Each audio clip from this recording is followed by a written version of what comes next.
अस्सलाम वालेकुम। सबसे पहले हम सबको खुशामदीद कहते हैं और उसके बाद हम अपने special guest mister Ghazanfar Abbas को, जो कि रेवेन्यू ऑफिसर हैं और नायब तहसीलदार गवर्नमेंट ऑफ पंजाब, और रिसेंटली जो है वो इनकी सिलेक्शन हुई है थ्रू पीपीएससी। तो sir, thank you so much for your courtesy कि आप यहाँ पर आए, और हम आपको दिल की अथाह गहराइयों से जो है वो खुशामदीद कहते हैं। सर, कैसे हैं आप? ठीक है? जी बहुत बहुत शुक्रिया। सबसे पहले तो कंफर्म कर दें मेरी आवाज़ आ रही है। जी जी सर, आपकी आवाज़ आ रही है। चलें। ये बहुत शुक्रिया आप लोगों का जी, आप लोगों ने इनवाइट किया और मेरे लिए भी खुशी की बात है कि मुझे मौका मिल रहा है एक प्लेटफॉर्म से कि चंद लोगों से मुखातब हो सकूं। बाकी जो है कोशिश करूंगा कि इस हवाले से ज़रा जो भी मेरा तजुर्बा है या जो भी मेरे पास है ज़रा उसको बांटने की कोशिश करूं आप लोगों के साथ। तो अल्लाह ताला हम सब के लिए आसानियां पैदा करे जी। आमीन। सर, आपका जो जर्नी है लाइफ का, मेरे ख्याल में ये तमाम यहाँ पर जो कैंडिडेट्स हैं, मोस्टली जो कैंडिडेट्स हैं बेसिकली, वो तहसीलदार के सेशन के हैं हमारे। ठीक है, और बाकी भी जो है वो ज्वाइन करेंगे, लेकिन सबसे ज़्यादा यहाँ पर जो कैंडिडेट्स की तादाद होगी वो हमारे तहसीलदार के सेशन के हैं। तो आपका जो जर्नी होगा, मेरे ख्याल में तमाम हमारे कैंडिडेट्स के लिए एक सोर्स ऑफ मोटिवेशन होगा। और आपको पता है कि जिस पोस्ट पे आप हैं आज, और जिसके लिए लोग ड्रीम सोचते हैं, ख्वाब देखते हैं, तो आप उनको प्लीज आज ये गाइड कर कीजिएगा अपनी ही लाइफ स्टोरी के साथ, कि इसके लिए कितनी मेहनत चाहिए, हमें कितना सीरियस होना पड़ेगा। हमने सिर्फ और सिर्फ ये नहीं सोचना कि जॉब तो आनी थी, हम इंतजार कर रहे थे, लेकिन अब आ चुकी हैं, तो अब हमारा लाहेमल क्या होना चाहिए, ये हम देखना चाहेंगे आपकी जो सक्सेस स्टोरी है उससे। सर, आप हमें अपनी सक्सेस स्टोरी के बारे में कुछ बता सकते हैं प्लीज? जी अच्छा, सबसे पहले तो मैं जो स्टार्ट करता हूँ थोड़ा सा अपने बारे में बताने से कि मैं तकरीबन 3 साल का था जब मुझ पे जो है पोलियो वायरस का अटैक हुआ है। ठीक है। और 3 साल की उम्र से जो है वो अ, एक तरह से माजूर कह लें कि वो स्पेशल पर्सन्स की कैटेगरी में वो शामिल हो गया मैं। ठीक है। उस बाद जो अब वहां से स्टार्ट करें और यहाँ तक की जर्नी का मैं सोचूं तो इसमें बहुत कुछ है जो शायद मैं अपने मुंह से बयान करूं तो एक अजीब सी बात लगे। लेकिन मुझे लगता है कि अगर आपने केस स्टडी वो करना हो तो मेरी जिंदगी से भी बहुत कुछ जो है आप लोगों को मिल सकता है या किसी को भी मिल सकता है। अब जहां तक आपने बात की इसकी रेवेन्यू ऑफिसर के तौर पर जो जॉब की, तो इसमें कोई शक नहीं है ये एक ड्रीम जॉब है। और स्पेशली जो लोग इस तरह की अप्रोच रखते हैं माशरे में, जिसमें इज्जत भी हो, आप लोगों के पास पावर भी हो, और उसके बाद एक जिसको शहाना जॉब कहते हैं, यानी कि है तो जॉब लेकिन उसके साथ साथ आप इतने उसमें आज़ाद हैं या इतने अपने आप को पावरफुल समझते हैं कि जॉब के साथ साथ, तो एक इसमें कोई शक नहीं है कि इस जॉब जो है ये ड्रीम जॉब है, हर लिहाज से ड्रीम जॉब है। अब बाकी जो लोग आमतौर पर एक चीज जो है वो भूल जाते हैं, वो ये है कि जिंदगी में कोई भी काम अगर करना है हमने तो उसमें कंसिस्टेंसी जो है उसका सबसे मेन रोल है। मेरे पास जितने भी लोग मेरे इर्द गिर्द मौजूद होते हैं, जो इवन के स्टूडेंट लाइफ से लेकर प्राइमरी से लेकर और अभी जो जॉब जो मेरे कुलीग हैं मेरे साथ, इवन के हम लोग जॉब सेलेक्ट होने के बाद भी ट्रेनिंग कर रहे हैं, तो ट्रेनिंग में भी बहुत सा प्रोसीजर होता है जिसपे हम बाद में आएंगे जरा। तो अभी तक जितने भी लोग मुझसे डिस्कस करते हैं या हम जब भी बैठते हैं किसी हवाले से बात करते हैं, तो हमारा मेन जो पॉइंट होता है, जो सबसे जरूरी चीज होती है, वो कंसिस्टेंसी होती है। कंसिस्टेंसी के बगैर हम किसी भी फील्ड में, चाहे हम study कर रहे हो, चाहे हम जॉब कर रहे हो, चाहे जॉब की प्रिपरेशन कर रहे हो, वो कुछ भी इंसान हासिल नहीं कर सकता। तो मेरी जो सक्सेस स्टोरी आप उसको चले कह लें, उसमें जो सबसे मेन चीज है ना वो है कंसिस्टेंसी की। मैं जब पोलियो मुझे हो गया था तो फिजिकली एक तरह से मेरी जो एक लेग है वो जरा शॉर्टन हो गई थी, और उसके बाद जो है मेरे लिए नॉर्मल बच्चों की तरह चलना फिरना जरा बहुत मुश्किल हो गया था, इवन कि इम्पॉसिबल हो गया था। तो अब वहां से एक जर्नी स्टार्ट होती है, और वो जर्नी स्टार्ट होती है किताबों के साथ। मेरे वाले साहब और मेरे चाचू जो थे, उन लोगों ने मुझे जो ट्रेनिंग दी उस वक्त, या जो जिस काम पे लगाया था, वो यही था कि हम जब पढ़ते थे तो उसमें वो तख्तियां लिखनी होती थी वो लकड़ी की। तो मेरी जो रूटीन आई गई थी स्कूल के बाद वो ये था कि मैंने 3 बार तख्ती लिखनी है। और 3 बार तख्ती लिखने के बाद वो 3 डिफरेंट टीचर्स को चेक करवानी है, एक दफा अब्बू को चेक करवानी है, एक दफा चाचू को चेक करवानी है, और तीसरी बार जो मैंने लिखी है वो सुबह जब मैं दोबारा भूल जाऊंगा तो वहाँ पे जो टीचर्स हैं उनको चेक करवानी है। तो एक मैं जरा एक तरह से कट ऑफ हो गया था बाकी लड़कों से, जो बाकी इस उम्र के, जिन्होंने जरा गलियों बाजारों में भागना भी होता है और खेलना कूदना भी होता है, और उसके साथ साथ बहुत सी बाकी एक्टिविटीज होती हैं उनमें भी हिस्सा लेना होता है। तो मैं जरा कट ऑफ हो गया था। तो तब बंदे को अच्छे बुरे की पहचान नहीं होती है कि ये चीज अच्छी है या ये बुरी। आज के बच्चे को अगर बोला जाए कि आप इस्लाम छोड़ के सिर्फ किताबों के साथ बैठ जाओ तो वो नहीं मानेगा। उस एज में जो जिस एज में मुझे ये इस तरफ लगाया गया था,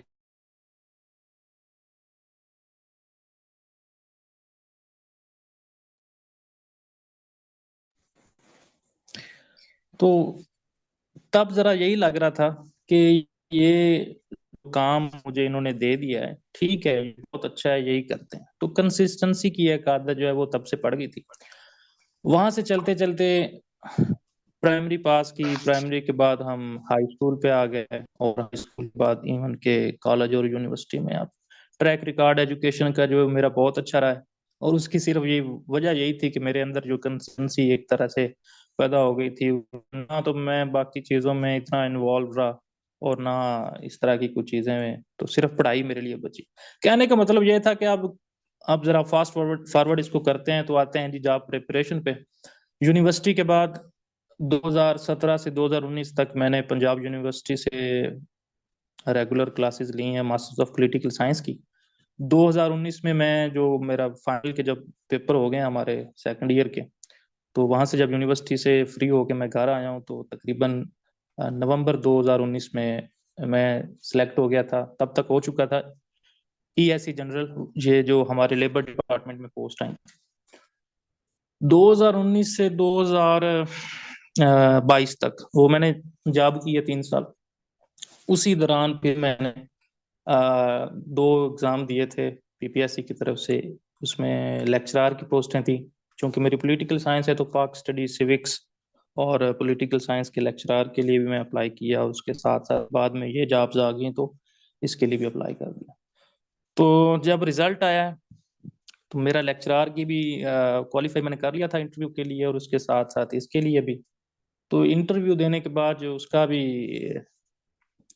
इसका तो इंटरव्यू मैंने दे दिया, लेकिन माइंड सेट यहाँ पे जरा एक चीज सोचने की है कि मेरे इर्द गिर्द जो लोग हैं उस वक्त मौजूद थे, चाहे मेरे पुराने कोलीग्स थे, चाहे मेरे घर के लोग थे, चाहे मेरे टीचर्स थे, जिन लोगों से भी मैंने ये बात की है कि मेरे पास 2 ऑप्शंस हैं। एक मेरे पास लेक्चरार का है और एक मेरे पास ऑप्शन है रेवेन्यू डिपार्टमेंट का, और उसमें नायब तहसीलदार का। तो हर बंदे ने तकरीबन तकरीबन इसको आप कह सकते हैं कि 100% ही लोगों ने यही कहा है कि लेक्चरार नहीं, आपने रेवेन्यू ऑफिसर, नायब तहसीलदार की तरफ जाना है। रेवेन्यू ऑफिसर आपने रेवेन्यू डिपार्टमेंट उसको ज्वाइन करना है। तो इसी बेस पे फिर मैंने वो लेक्चरार का इवन के इंटरव्यू भी नहीं दिया। और एक तो इन दोनों में मुहर्रम के दिन थे तो ट्रैफिक वगैरह की वजह से भी मसला था। लेकिन उस उससे हट के जो मेन बात थी वो यही थी कि मैंने माइंड बना लिया था कि ठीक है, रेवेन्यू डिपार्टमेंट अब मेरी मंजिल है और इसी की तरफ मैं जाऊंगा।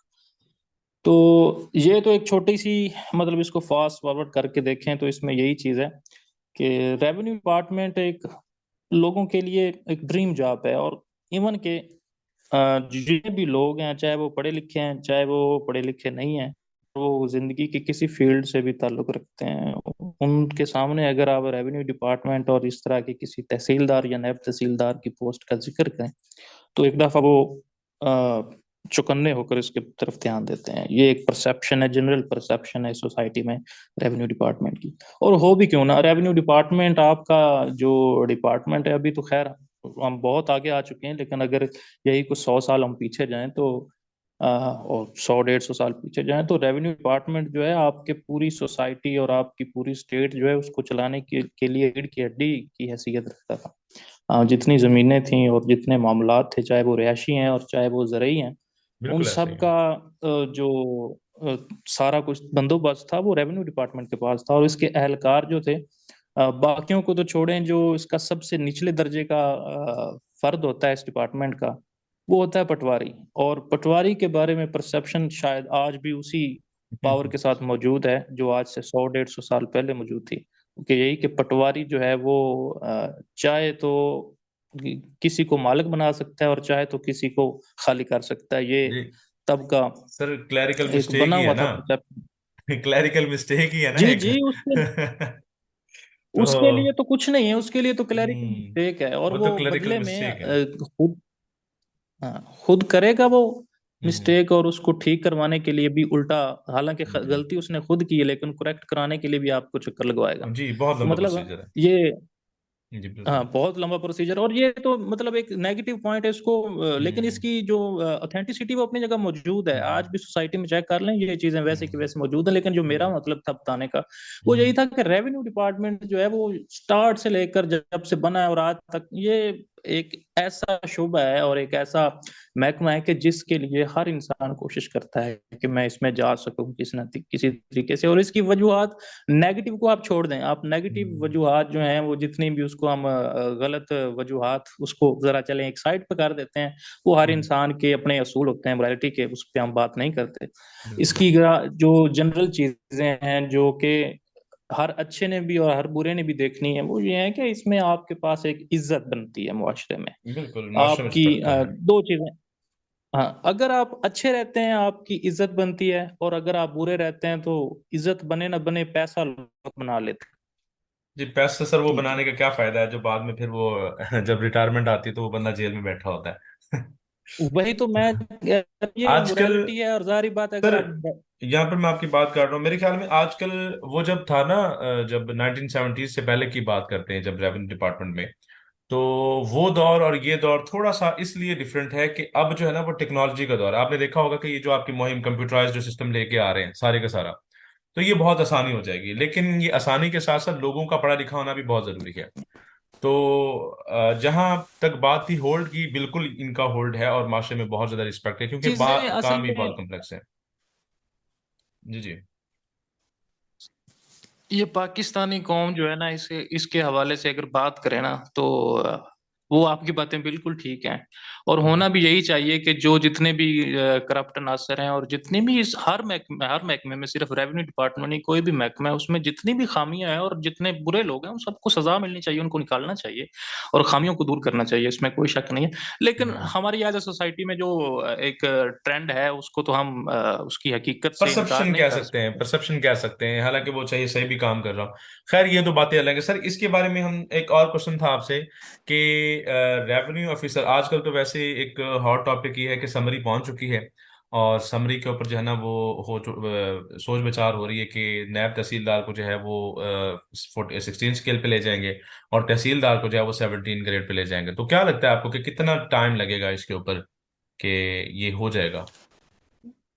जहाँ तक मेरे इल्म में बात है, अब हम चूंकि सीनियर्स के साथ इन टच रहते हैं, और जब से रेवेन्यू डिपार्टमेंट की तरफ आए हैं, तो जहाँ तक हमें पता चल रहा है वो ये है कि ये जो दिसंबर के एंड तक ये कंफर्म हो जाएगा कि जो अच्छा। समरी है वो बिल्कुल, हाँ, बिल्कुल लास्ट स्टेजेस पे है। और होपफुली सारे तकरीबन 90% यही चांसेस हैं, सभी यही कह रहे हैं कि दिसंबर के एंड तक ये अपग्रेड हो जाएंगे। पटवारी से लेकर तहसीलदार तक जो अपग्रेडेशन कर रहे हैं, वो मेरा ख्याल है अब आप लोगों को भी पता चल चुका होगा कि जो तहसीलदार है वो 17 ग्रेड में हो जाएगा, और जो नायब तहसीलदार है वो 16 ग्रेड में हो जाएगा। Very good. अच्छा सर, इसके हवाले से थोड़ा सा ये तो बताएं, एक हो नैब तहसीलदार और तहसीलदार, इन दोनों में जो पावर्स का फर्क कितना होता है आपके ख्याल में? अच्छा, पावर्स को डिस्कस करने से पहले ये जो टर्मिनोलॉजीज हैं हमारी, तहसीलदार और नायब तहसीलदार, इसको देख लेते हैं। तो इसमें ना असल में इनको जो इसका एक्ट है, लैंड रेवेन्यू एक्ट 1967, उसमें जो एक टर्म इस्तेमाल की जाती है वो होती है जी असिस्टेंट कलेक्टर की। ठीक है, असिस्टेंट कलेक्टर जो होता है वो जी जी। आपका वो रेवेन्यू ऑफिसर होता है जिसने कलेक्शन ऑफ रेवेन्यू में जो मदद करनी होती है गवर्नमेंट की, उसकी ड्यूटी होती है कि वो कलेक्ट करेगा, तो वहां से वो कलेक्टर बन गया। अच्छा, ये एक इसके दो ग्रेड्स होते हैं, असिस्टेंट कलेक्टर ऑफ ग्रेड 1 और ग्रेड 2। अब नायब तहसीलदार और तहसीलदार असल में क्या था कि ये वर्कर होते हैं या बोर्ड ऑफ रेवेन्यू के वो मुलाजम होते हैं जिनको डिवीजन डिवीजन करने के बाद एक डिस्ट्रिक्ट की डिवीजन बनाई जाती है जिसको अब हम तहसील बोलते हैं, और उसकी फिर आगे सब डिवीजन बनाई जाती हैं। तो इनको वो चार्जेस दिए जाते थे कि इन्होंने रेवेन्यू कलेक्ट करने में किरदार अदा करना है। तो एक जो बिल्कुल ही छोटा हिस्सा है किसी डिस्ट्रिक्ट का, सब डिवीजन है, उसको जो सर्कल मिलेगा वो जिस बंदे को अलाट करेंगे उसको नायब तहसीलदार बोल देते हैं, और उससे थोड़ा सा बड़ा जो सर्कल है, ठीक है, जो तहसील होगी उसको तहसीलदार बोल देते थे। अब जहां तक पावर्स की बात है, पावर में मेरा ख्याल है बिल्कुल भी कोई डिफरेंस नहीं है। हाँ, अब आके थोड़ा बहुत डिफरेंस होता है, वो इस लिहाज से कि जो रजिस्ट्रीज का काम होता है रिहायशी इलाकों में, जो रजिस्ट्रियां होती हैं, या उसके बाद जो बाकी ज़राई ज़मीनों की भी रजिस्ट्रियां होती हैं, वो मोस्टली होती हैं तहसीलदार के पास। बाकी इस चीज़ को छोड़ दें तो उसके बाद बाकी जो सारे काम है वो नायब तहसीलदार और तहसीलदार दोनों सेम करते हैं। फिलहाल जो है सिर्फ ग्रेड का, इसकी जो पे स्केल है उनका फर्क है, बाकी पावर्स के लिहाज से इसमें कोई फर्क नहीं है। ये शुबात दिल से निकाल देना चाहिए। हाँ, बाकी एक चीज डिपार्टमेंट के अंदर तो जब बंदा आ जाता है तो उसको अपने दिल से नहीं निकालता कि सीनियर इज ऑलवेज सीनियर, ठीक है, और सीनियर होने के नाते, ठीक है जी, वो आपकी रिस्पेक्ट जो है वो उसका जी, हकदार है, तो उसको देना बिल्कुल पड़ता बिल्कुल। है। लेकिन जहां तक हम इसकी वो पावर मैकेनिज्म की बात करें, इख्तियारात की बात करें, तो इसमें कोई फर्क नहीं। सर इसके अलावा जो मेरा क्वेश्चन है आपसे वो आखिरी क्वेश्चन है, बाकी जो है वो अगर कैंडिडेट्स करेंगे तो वो उनकी मर्जी है, हम उनके हैंड पे छोड़ देंगे। मेरा आखिरी क्वेश्चन ये है कि ये एक अपॉर्चुनिटी है जो आज कैंडिडेट्स के पास है, तो आप इनको मैं तो वैसे जब सेशन में जो है वो इनको जो है वो पता नहीं कितना जो है वो मोटिवेट करता रहता हूँ, वो तो मेरे स्टूडेंट्स को ही पता है। लेकिन आप क्योंकि अब आप उस जगह पे हैं, आपने वो चीज़ देखी है, तो जैसे होता है ना कि जिसने वो चीज़ देखी होती है ना उसकी बात पे ज्यादा यकीन किया जाता है।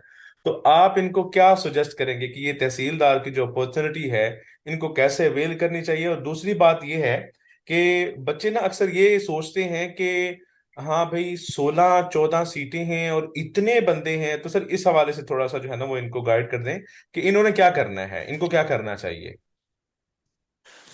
जो लास्ट बात है आपकी, उसका मैं पहले जवाब दे देता हूँ कि 16-14 सीटें हैं और इतने हजारों बंदे हैं। उसका जवाब एक सिंपल सा, मैंने अपने लिए जो रूल बनाया हुआ है जो जिंदगी में, वो ये है कि अगर आपके हिस्से में अल्लाह ताला ने ये जॉब लिख दी है तो आपसे कोई ले नहीं सकता, और अगर नहीं लिखी तो आप जो भी कर लें वो आप हासिल नहीं कर सकते। बेशक। लेकिन शर्त यह है कि आपके जिम्मे जो काम है वो आप हम्म। अपनी ड्यूटी पूरी करें। बिल्कुल। अल्लाह ताला का भी यही है, उस अल्लाह ताला ने यही असूल रखा हुआ है कि हर इंसान के लिए वही कुछ है जिसके लिए वो मेहनत करता है, जो उसने किया उसी का फ्रूट उसको मिल जाएगा। अब ये तो सिंपल सी एक बात थी।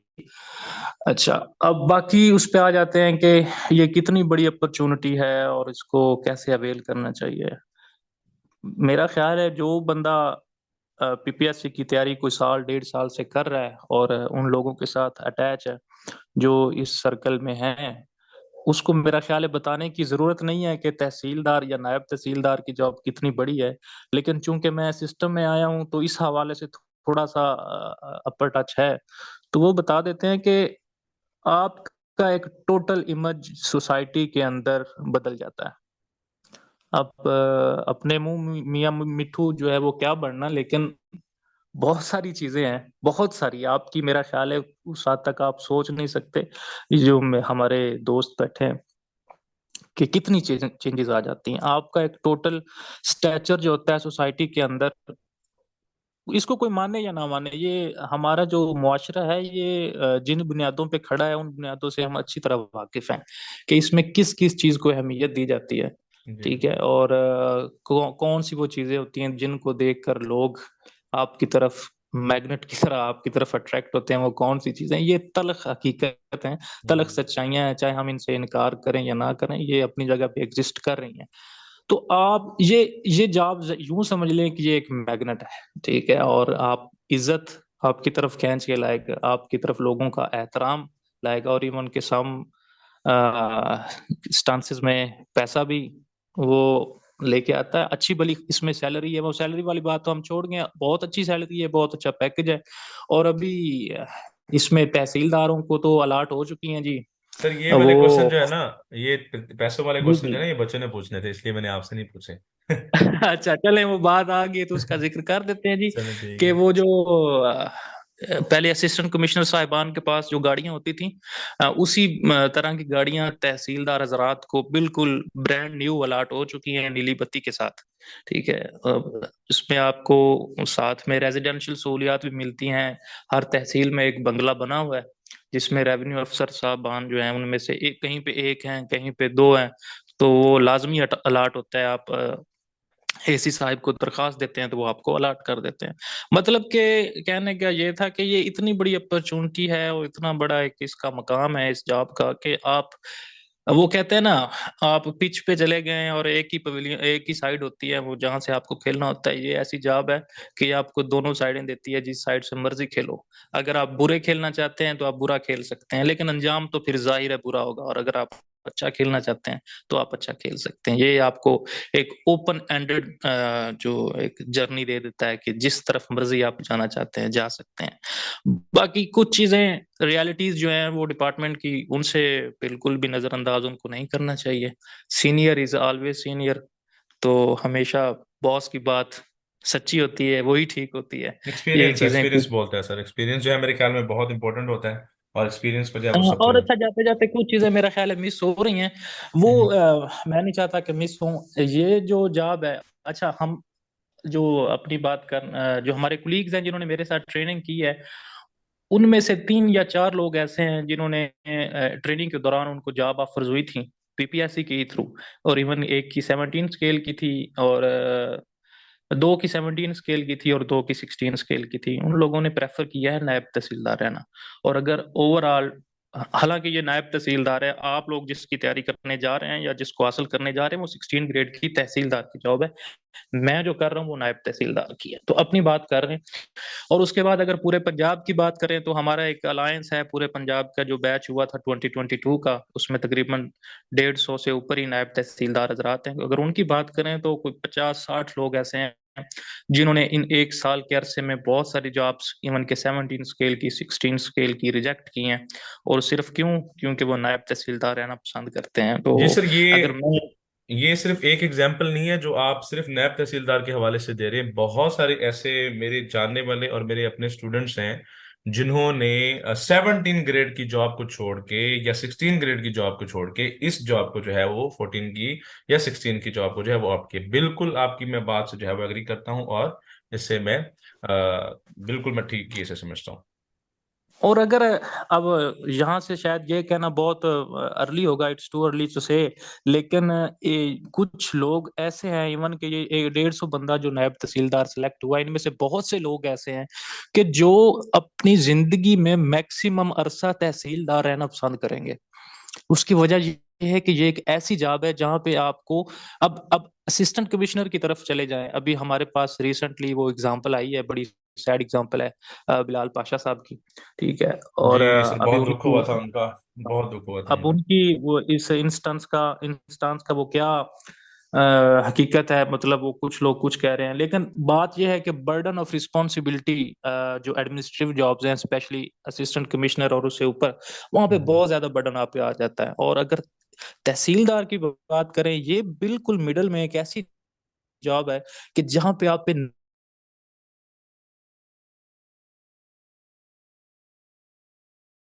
दूध इख्तियार है। आप लोग अभी तैयारी कर रहे होंगे उसकी, एक्ट वाले सेक्शन की। तो उसमें एक्ट आप, Punjab land revenue act 1967, tenancy act है, और लैंड एक्विजिशन, कुछ एक्ट जो थे जिनको के इनके इख्तियारात महदूद करने की कोशिश की थी। और जिसमें साथ इन्होंने ये हमारा अराजी सेंटर भी बनाए हैं। बहुत ज्यादा इसको, ये इतना जो डिपार्ट था, इवन के जो हमारी ब्यूरो है बड़े लेवल, वो भी इससे खौफ खाने लगी थी। इस वजह से इन्होंने जो लैंड रिकॉर्ड सेंटर हैं और इस तरह की इनको पावर कम करने की हथकंडे इस्तेमाल करना शुरू कर दिए थे। लेकिन इसकी ये हकीकत अपनी जगह पे थी इस डिपार्टमेंट की, और फिर से अब रिवाइवल इसका मुकम्मल हो चुका है। और ये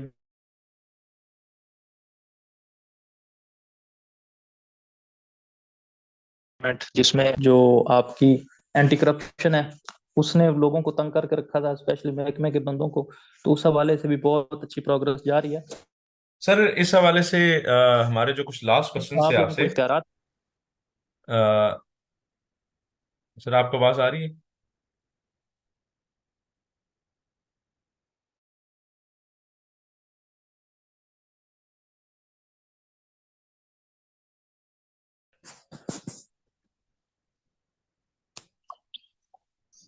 सर हमारे पास जो है ना वो 10 मिनट्स हैं, तो मैं ये चाहता हूँ कि जो क्वेश्चंस हैं कैंडिडेट्स के, अगर वो शॉर्ट मतलब कि पीरियड ऑफ टाइम में आप आंसर कर दें जी। सब जो है ना वो जिनके जो भी क्वेश्चंस हैं प्लीज सर से आप पूछ सकते हैं। जी ठीक है, ठीक है। और अगर सर ने आपके क्वेश्चन के आंसर दे दिए हैं तो वो भी बता दीजिएगा, क्योंकि सर ने जो है ना वो बहुत सारे। अच्छा सर, एक हमारी स्टूडेंट हैं सायरा राव, उनका क्वेश्चन है जी। ये मेरे ख्याल में बता नहीं दिया सर ने कि किस तरह जो है वो जी अली।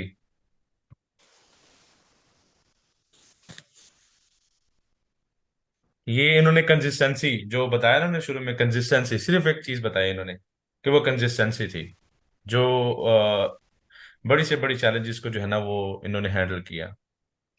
जी अली प्लीज।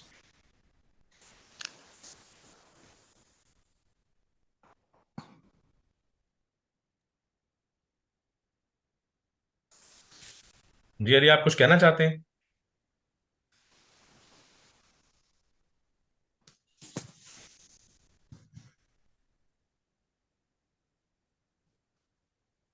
डिफरेंट फील्ड से होने से फर्क पड़ता है, जैसे कि लोग कहते हैं इंटरव्यू में लॉ। नहीं नहीं नहीं नहीं नहीं, बिल्कुल ऐसा नहीं होता। सर की जी पॉलिटिकल ये साइंस बात, है। सर आप इनको बताएं। जी जी, वैसे जी। मैं बात मैं बता देता हूँ इनको। जो हमारे जो बिल्कुल क्लोज सर्कल से अगर मिसाल देते हैं, तो मैं टीचर था और मैंने पॉलिटिकल साइंस पढ़ी है। जो मेरे साथ, अच्छा चले मान लें कि मेरा थोड़ा सा उसमें, मैं पॉलिटिकल साइंस में लॉ भी पढ़ सकता हूँ, ये वो ठीक है, उसको साइड पे करते हैं। जो मेरे साथ 6 लोग हैं, वो सारे के सारे, उनमें से जो एक बंदे को छोड़कर बाकी जो 5 बंदे हैं, वो आपकी एग्रीकल्चर यूनिवर्सिटी से पढ़े हुए हैं। और उन लोगों ने ना कोई लॉ पढ़ा है और ना कोई इस तरह की जो लॉ से रिलेटेड चीजें उनकी तरफ आए हैं। वो सारे के सारे साइंस के बंदे हैं। कोई इंजीनियर है, किसी ने वेटरनरी साइंसेज में की है, किसी ने फिजियोथेरेपी की हुई है। ये बिल्कुल भी मैटर नहीं करता कि आपका बैकग्राउंड क्या है, आपने स्टडी क्या किया है, कुछ भी मैटर नहीं करता। आपकी प्रेपरेशन और आपकी विल और आपकी डिटर्मिनेशन, ये मैटर करती है। हाँ, अब थोड़ा सा डिफरेंस हो सकता है, क्योंकि एक्ट जो है वो आपको तैयारी के लिए बोल दिए गए हैं, तो मे भी इंटरव्यू में एक्ट से रिलेटेड कुछ थोड़ा बहुत पूछा जाए, लेकिन वो इतना डीप बिल्कुल भी नहीं पूछा जाएगा, कि क्योंकि आप तो सर अभी एस्पायरेंट है, अभी तो आप हासिल सर करना यहाँ पर चाहते हैं। मैं आपकी बात काटना चाहूंगा। इंटरव्यू में जो पूछते हैं ना वो बहुत बेसिक, जैसे आप कह रहे हैं ना, बहुत बेसिक होता है, और जो मेरे ख्याल में पेपर पास करके जाएगा उसके लिए तो कोई मसले नहीं है। सर एक और क्वेश्चन है कि इसके लिए जो प्रिपरेशन के लिए ना कितना टाइम है, ये अब जो है ना। जी, अब अगर, अब अभी तो खैर पता नहीं कि कब इसके पेपर होंगे, लेकिन एक जनरल सी असेसमेंट दे देता हूँ। वो सिर्फ इस जॉब के बारे में नहीं दूंगा। अब इसमें 4 पेपर हैं आपके पास। मेरा ख्याल है कि इंग्लिश, जीके और उर्दू की जो तैयारी है, वो अगर कोई बंदा ये सोचता है कि मैं अभी से स्टार्ट करूंगा तो 15 दिन में, 20 दिन में, 30 दिन में चला जाऊंगा, उसको पूरा कर लूंगा, ये वो तो हर बंदा यही कहेगा कि ये तो आउट ऑफ सेंस बात है, ये तो हो ही नहीं सकता। एक्ट जो है, चले वो एक सरप्राइज दिया है पीपीएससी ने, वो हो सकता है उसका इतना मसला नहीं है, वो बिल्कुल शॉर्ट्स हैं और उसमें इतना कोई कॉम्प्लेक्स चीज है नहीं। सिर्फ मैक्सिमम अगर डेली रूटीन की बात करें तो 5 से 6 घंटे आपके काफी हैं, जिसमें आपने ऐसे जो है वो डेली बेस पे लिखना है। वो मेरा ख्याल है आप इनको मुझसे बेहतर गाइड कर सकते हैं। तो जी सर, यहाँ उस पर मैं हवाले से पांच। गाइडेंस की यहाँ पर मैं बात करता चलूँ। जो हमारे स्टूडेंट्स हैं ना, अभी आपकी इस जो है वो इंटरव्यू के बाद ना इन्होंने इंट्रोडक्शन लिखना है। कल मैंने इनको इंट्रोडक्शन लिख के दिखाया है, और आज जो है इनकी प्रैक्टिस होनी। इससे पहले जो है वो हमने आउटलाइन के ऊपर प्रैक्टिस की है, और आउटलाइन सबने लिखी है, और उसके बाद जो है फिर हम अच्छा, इनके पैराग्राफ साथ जरा मैं लिखेंगे। अपना एक छोटा सा कुलिया जो वो शेयर कर देता हूँ, जो मैंने मेरे, क्योंकि हट के भी मेरे पास इंग्लिश के लोग तैयारी करते रहते हैं।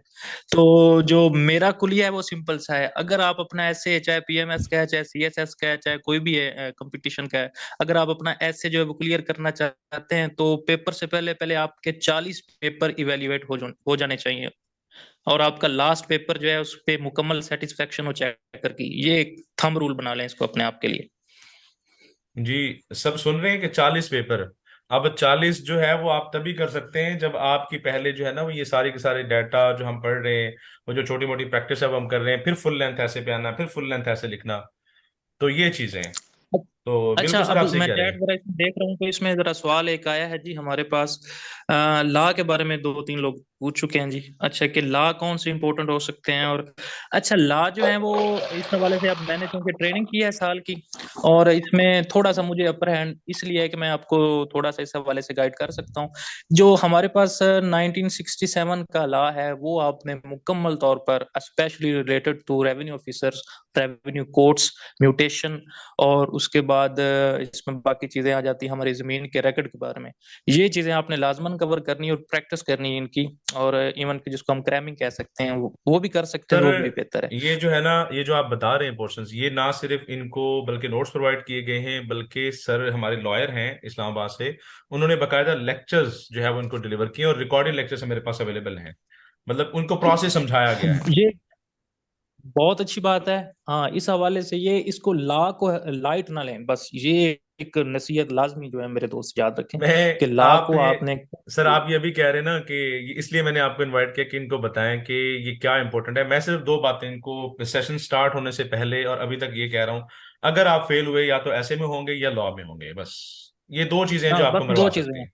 उसके अलावा जीके की हर और उसके बंदा बाद तैयारी कर एक रहा होता है। जी जी सर। कर रहा होता है। एक क्वेश्चन है जी, आर देयर स्पेसिफिक स्किल्स और qualities you believe are essential for success in. हाँ जी, वो आपने मेरा ख्याल है जवाब दे दिया है।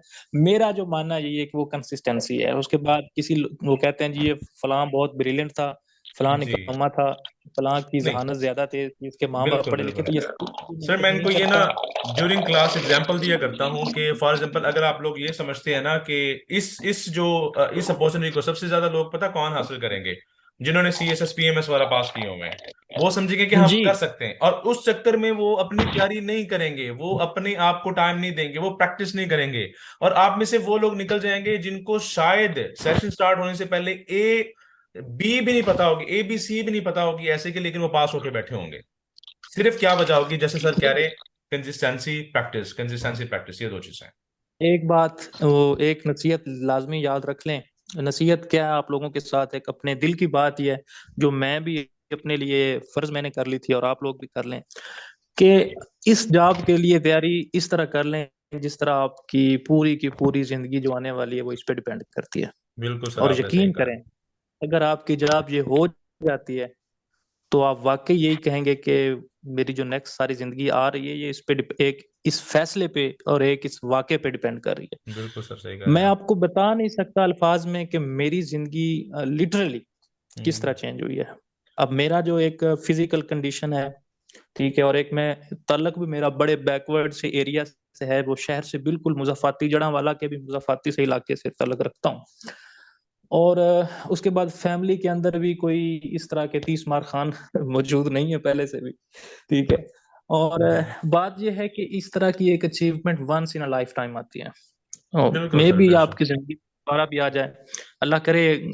बल्कि मैं तो चाहता हूँ भी कोई नाकाम हो ही ना, और अगर हो तो उसकी जिंदगी में दोबारा इस तरह की अपॉर्चुनिटी आए और वो कामयाब हो जाए। लेकिन ये इस तरह की अपॉर्चुनिटीज रोज रोज आती ही नहीं है, वंस इन लाइफ टाइम होती हैं। और अगर आप इस तरह से इस पे लगें कि आपकी पूरी जिंदगी इस पे डिपेंड करती है, तो मेरा नहीं ख्याल कि कोई भी चीज आपके और सक्सेस के दरमियान आ सकती है। सर हमारे पास जो है ना वो आखिरी 1 मिनट है, और आखिरी 1 मिनट में मैं आपसे रिक्वेस्ट करूंगा कि आप जो है ना वो इस सेशन को क्लोजर दें, ताकि हमारे जो यहाँ पर बैठे हुए नौजवान लड़के और लड़कियां हैं, वो जैसे आपने इनको नसीहत की कि वो अपने ऊपर फोकस करें और इस अपॉर्चुनिटी को किसी भी सूरत हाथ से मत जाने दें। इसका एक बड़े मेटाफोरिकली से मैं जरा अपनी जिंदगी के वाक़े से इसका इख्तिताम कर देता हूँ कि मैं बैसाखियों पे चलने वाला शख्स हूँ। और बचपन से मैंने बैसाखियां पकड़ कर चलना, सहारे लेकर चलना शुरू किया था। और जिस दिन मैं ये ऑर्डर रिसीव करने के बाद कमिश्नर ऑफिस में गया हूँ अपने ऑर्डर्स लेने के लिए ज्वाइनिंग के, तो पूरा कमिश्नर ऑफिस जब मैं एंटर हो रहा था वहां से लेकर उनकी नजरें मुझ पे जमी हुई थी। और अपनी जिंदगी भर एजुकेशन के दौरान, यूनिवर्सिटी के दौरान, कॉलेज स्कूल के दौरान, मैं जब भी लोगों की नज़रों में आया हूँ, मैं सिर्फ इसलिए आया हूँ कि मैं एक्सीलेंस था। मुझे एक्सीलेंसी की वजह से कुछ ना कुछ अचीवमेंट मैंने हासिल की, वरना मैं लोगों से छुप कर रहता था। आप लोग सिर्फ और सिर्फ जिस बैकग्राउंड से भी ताल्लुक रखते हैं, जो भी आप लोगों की पीछे एजुकेशन रही है, जर्नी रही है, ये चीज अपने ऊपर फर्ज कर लें कि आप लोग शेडो से जब बाहर आए तो कुछ बन कर आए। और ये अपॉर्चुनिटी आपकी जिंदगी की सबसे बड़ी अपॉर्चुनिटी होगी। ये कि मैं हमेशा लोगों को ना अपनी जिंदगी से एग्जांपल देता हूँ। और सिर्फ यही बात लास्ट कर रहा था कि अगर आप अपने आप को एक समझते हैं कि मुझे शैडो से बाहर आना चाहिए और जिंदगी में कुछ ना कुछ अचीव करना चाहिए, आपका जो भी टारगेट हो, इसी तरह उसको समझें कि आपकी पूरी जिंदगी इस पे डिपेंड कर रही है, कोई सेकंड चांसेस नहीं है। हालांकि वो लोग कहते हैं कि life gives you second chances, etc etc, उसकी कोई अगर आप सेकंड चांसेस की तरफ सोचना शुरू कर दें तो आपसे पहला चांस भी अवेल नहीं किया जा सकेगा। हमेशा यही समझें कि ये मेरा लास्ट चांस है और इसी को मैंने हर हालत में अचीव करना है। कंसिस्टेंसी रखें अपने अंदर, अपने ऊपर फोकस रखें, जितना हो सके डिस्ट्रैक्शन से बचने की कोशिश करें।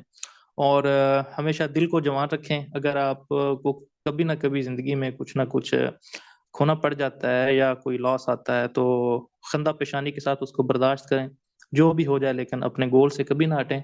आपका सफर, आपके सफर में सिर्फ आप ही अपने साथी हैं, और कोई आपका साथी नहीं है। आपका अपना दिमाग, आपका ज़ादे राह है, वही आपको अपनी मंजिल तक पहुंचाएगा।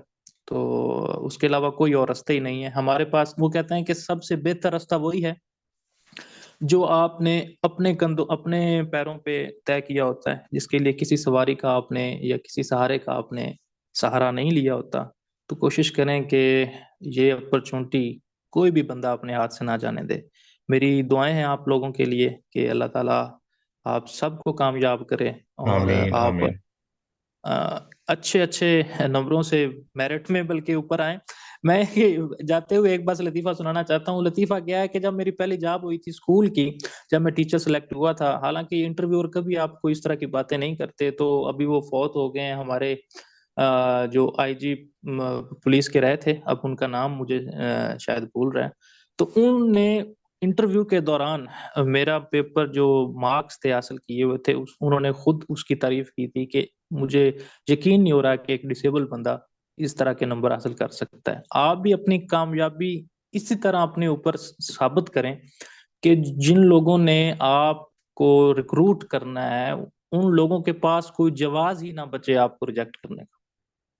उसके उन बेशक। लोगों के पास कोई जवाब हो ही ना आपको रिजेक्ट करने का, उनके पास सारी की सारी वजूहात आपको रखने के हक में हो।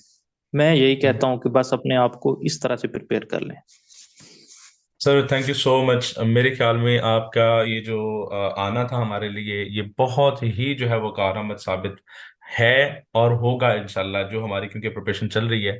तो मैं उम्मीद करता हूँ कि जो हमारे स्टूडेंट्स थे या जो हमारे गेस्ट थे, तो उन्होंने जो है ना बहुत कुछ आपसे सीखा। Sir thank you so much, thank you so much. अल्लाह हाफिज। बहुत शुक्रिया।